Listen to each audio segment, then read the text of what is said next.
Late 79, started getting serious about photography, and then of course I never stopped basically, and I was traveling all the time, obviously with the police, the band in those days, so I photographed literally everything, all of the life of the band and all the places I went to.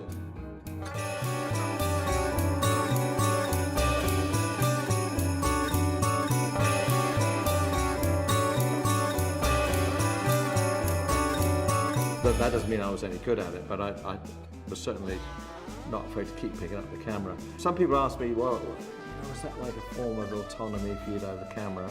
It was. Not that was the reason I picked it up. I picked it up because I loved it and I enjoyed it.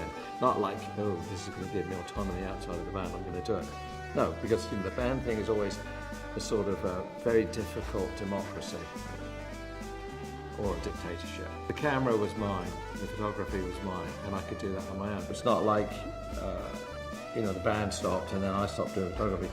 It was a natural interest, a creative interest that I found inspiring.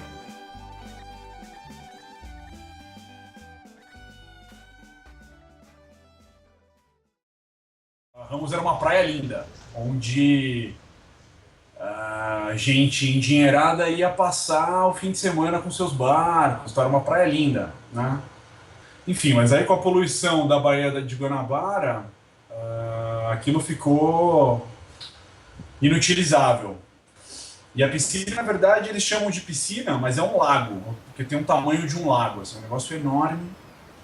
A água é filtrada, ela vem do mar, então passa por um filtro, enche a piscina e ela vai saindo, né? Então esse filtro, teoricamente, ele fica girando, limpando, enfim, pega limpa, sai suja e assim vai.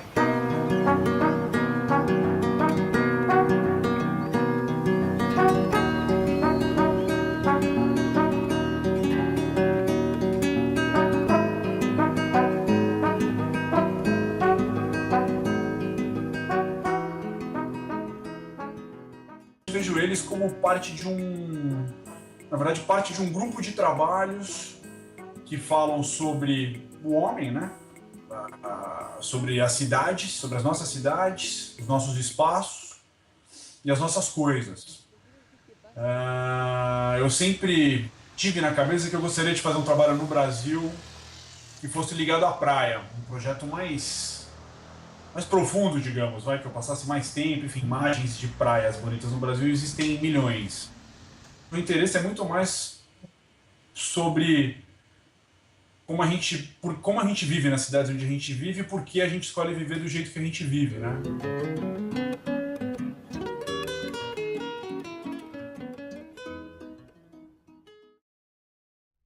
Once you've determined what to photograph, the next question is where to put the camera. Many times I'm asked what advice I would give to young photographers. I give myself the same advice on a daily basis. You have to perform your own visual signature. You cannot get any place imitating the work of the people that you admire. As a photographer, I remain fascinated by the alchemy of light on film. Photography takes initial information and you make a strong photograph of it, something has changed. You have transcended the subject. Some years ago, I was approached by Leica to design a camera that I would consider to be my dream Leica. Well, I had a lot to say on the matter, and we came up with my signature model, which was done in a limited edition of 50, and it's what I use, of course. Currently, I'm working on performance pieces that include my photographs incorporated into black and white films, silent films that are projected behind me as I play my compositions musically. When I first started photographing, I really believed, as did many photographers of the time, that documentary truth was the so-called paradigm of photography. And I attempted, and I learned some of those techniques of the photographer, the documentarian on the street. The first photograph I made with a Leica was in Chinatown in 1961. My instructor, Paul Hassel, generously loaned me his M3, and it was no turning back. Many times people ask me, what is my favorite photograph? Well, for many years, I would have to say it was a picture of the priest because it had a certain religious context. It was extremely minimal. It was strong black and white that almost appeared to be color. The image was compressed by the frame, which is a very difficult thing to do. It suggested that he was attempting to burst out of the confines of the frame. But I would have to say now my favorite photograph would probably be my next one. The essential act is to get a camera past doors, around stairwells, through walls. And if that doesn't happen, it doesn't matter if you're Cartier-Bresson or Duano. It isn't going to be, it doesn't matter. You won't get a picture.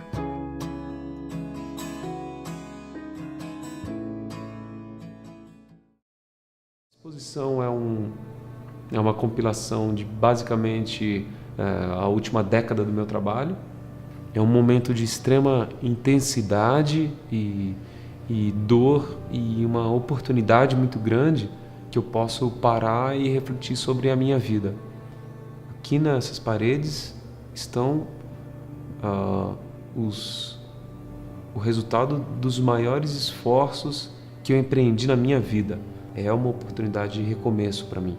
Curiosamente, esse momento singular que eu estou vivendo na minha vida de querer recomeçar, de querer ir em busca da real relevância da fotografia para mim, é um momento em que a Leica Gallery de São Paulo me convidou para expor isso que está aqui. Essa exposição é o divisor de águas do que eu fiz até aqui e do que virá adiante.